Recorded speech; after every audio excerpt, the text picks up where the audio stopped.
শুভ সকাল আর শুভ দুপুর। আরে বুঝলেন না কথাটা? শুভ সকাল মানে নাস্তা পানি দিয়ে শুরু, নাস্তা পানি দিয়ে শুরু করতে করতে শুভ সকাল হলো। আর শুভ দুপুর হবে দুপুরকার যখন রান্না করতে যাবে তখন শুভ দুপুর হয়ে যাবে। কারণ আমি তো এই রান্নাটুকু করে শুভ দুপুরকার রান্না শুরু করে দিব। যা হোক, সকালকার নাস্তাটুকু তো সেরে নিলাম, এবার মুরগিগুলোকে একটু ছেড়ে দিলাম, কারণ ওদেরও তো খাওয়া দাওয়ার দরকার আছে। ওরা খায় দায় একটু একটু পরিপাটি হয়ে নেক। আর একজনের সাথে একজনের যুদ্ধ লাগাই দিয়েছে, কেউ কাউকে খাইতে দিবেন। যা হোক, মুরগির পালা শেষ, এখান দিয়ে চলে আসলো দুপুরকার আয়োজন। বাজার থেকে ছোট মাছ আর বড় মাছ নিয়ে আসলো। এখন এই মাছগুলাকে আমাকে পরিষ্কার করতে অনেকটা সময় লাগবে। এখান দিয়ে আমি ডাল আর আলু ভর্তা দিয়ে দিছি প্রেসার কুকারে, ওগুলা হইতে আছে। এখান দিয়ে দেখুন, সকালবেলা এক ঝাঁকা ধুয়ে নিলাম থালা বাটি, এখন আবার এক বেসিন হয়ে গেছে। দেখুন কত কাজ। তারপরে এই যে ভাতও রান্না করে নিয়েছি, আগে এই যে ডালের সাথে আলু রান্না করে নিয়েছি।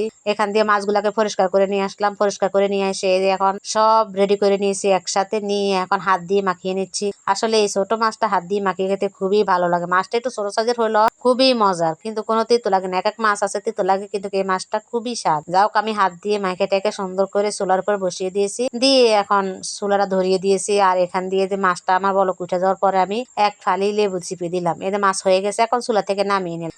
এ ফাঁক দিয়ে কি আর বলার উপায় আছে যে শুভ দুপুর? কারণ কথাই তো বলতে আছে, কথা বলতে বলতে শুভ দেওয়া দুপুরের কথা বলতে আপনাদেরকে পারবো, এই জন্য আগে ভাগে শুভ দুপুরটা দিয়ে দিলাম। বুঝলেন না কথাটা আমার? এখন আমার বড় ছেলে ভাত খাবে বলছে, কি করলাম, তাড়াতাড়ি করে আলু ভর্তাটা করে নিলাম। আলু ভর্তা করে ওকে খেতে দিলাম, দিয়ে এখান দিয়ে আমি এই যে বড় মাছটাকে সুন্দর করে কাটে কুটে ধুয়ে পরিষ্কার করে নিলাম। আগে একটু সয়া সস দিয়ে দিলাম, দিয়ে তারপরে যে হলুদ লবণ মরিচ দিয়ে এখন ভালো করে মাখিয়ে নিচ্ছি। হাত মাখিয়ে নিয়ে মাছগুলাকে ফ্রাই করে নিব। এই মাছটা রান্না করলে ভালো লাগে না, কিসের জন্য ভালো লাগে না? মাছটার মধ্যে প্রচুর কাটা, এই কাটা খুবই চিকন চিকন সুতার মতো, গলাতে আটকা যেতে পারে। এই জন্য আমরা এই মাছটা রান্না করে তেমন খাই না। মাছগুলাকে আমরা ফ্রাই করি। এই ফ্রাই মাছ যেটা মানে মাছটা খাইতে খুবই ভালো লাগে। যা হোক, এখান দিয়ে আমার মাছটা ফ্রাই করা হয়ে গেছে, আমি চলে গেলাম ঘরে। এই দেখুন কি সুন্দর সব আয়োজন, আলু ভর্তা অর্ধেক শেষ, খাওয়া দাওয়া শেষ, মাছগুলো রেডি, সব নিয়ে আসলাম। এখন আমি খাইতে বসবো, গা গোসল ধুয়ে পরিপাটি হয়ে আসলাম, এসে খাইতে বসে দেখুন নিয়ে নিলাম আমি ছোট মাছ আর লেবু এক ফালি। এখন আমি সুমান্তা সু, আর বাকিটা বললাম না, আপনারা বলবেন। টপ্পর করে এক পিস মাছ পড়ে যাবে আমার পাতে। দেখলেন, জাদু দিয়ে একটা মাছ নিয়ে আসলাম। তো আমি খাইতে থাকি, খাইতে খাইতে আপনাদের কাছে বিদায় নিচ্ছি।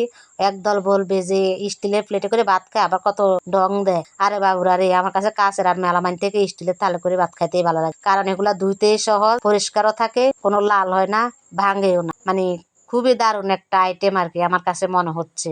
আমি এই স্টিলের থালা করে ভাত খাইতে নিজেকে স্বাচ্ছন্দ্য বোধ মনে করি। আমি পারি না যেন আরো স্টিলের থাল 1 ডজন কিনে নিয়ে আসি ঘরে রাখি দিই। যা হোক, ভিডিওটা এ পর্যন্ত। যদি ভালো লেগে থাকে অবশ্যই লাইক কমেন্ট শেয়ার করবেন। আল্লাহ হাফেজ।